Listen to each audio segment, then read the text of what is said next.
What's going on, guys? It's your girl, Rebecca Ruber, here with Inside the Ring, and today on the show, we have Jamaine the Technician Ortiz, who is 16-0, one draw, 8 by way of knockout. Thank you so much for coming on the show. How are you feeling? I'm feeling great. This is a pretty big deal for you, coming from the Northeast, being able to say that you're the main event at the Hulu Theatre in Madison Square Garden. What message are you trying to send out? The message is really that I'm trying to be the best. I'm going to be the best.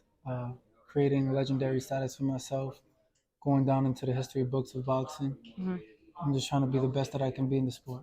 When did you pick up your first pair of gloves, and why? I was 7 years old.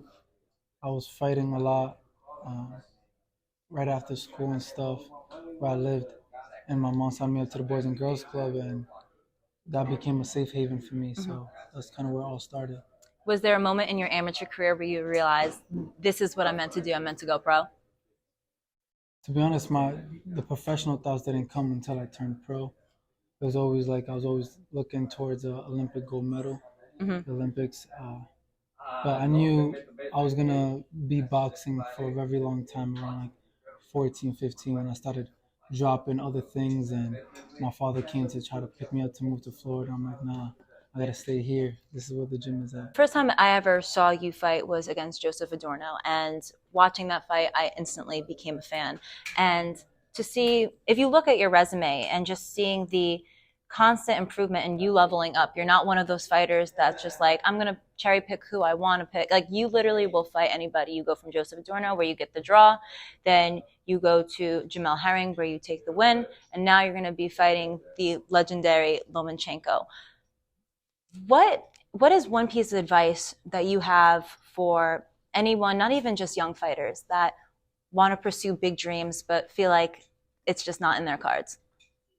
I think sometimes it's the confidence. Sometimes they don't feel like they're up for those challenges. They feel like they have to be more ready, more prepared. But if you haven't been preparing for this moment since you started with them gloves, then I don't think you'll ever be ready.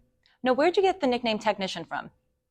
It was just with another former world champion, Jose Rivera. We was just talking. I never had a nickname as a professional. Like 3 years in, it was like, an entertainer nickname. It kind of, you need to have one. And then the Technician came about. I was a carpenter at the time. And it just fit in with who I was inside the ring, outside the ring, my personal life.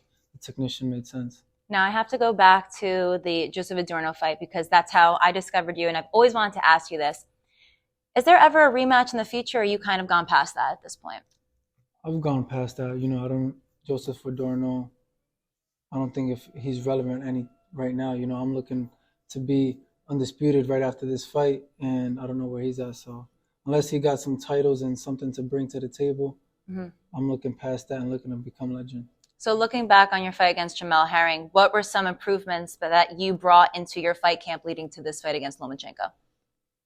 A lot of improvements we've made, just a lot of sticking to the basics, sticking to the basics and doing what is basic in boxing, the fundamentals, mastering that, just getting better. If you have one word that's going to describe how your fight's going to go, what would it be? Shocking. Shocking. Okay. I like that word. I haven't used that one yet.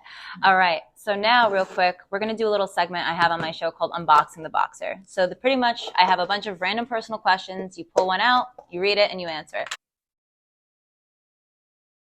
If you could have one superpower, what would it be?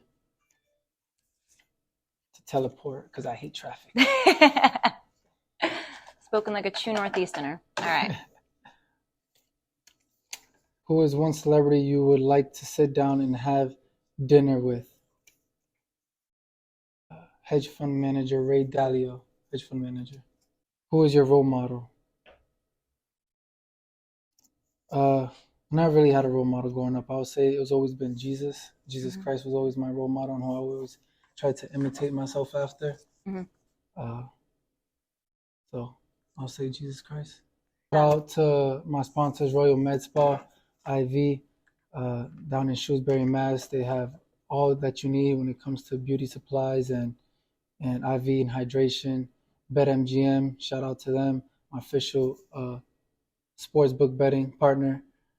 Shout out to Niche Hospitality Group. Out to Concrete as well, the best creatine supplement out there. Great. Thank you so much, and best of luck on Saturday. Thank you so much.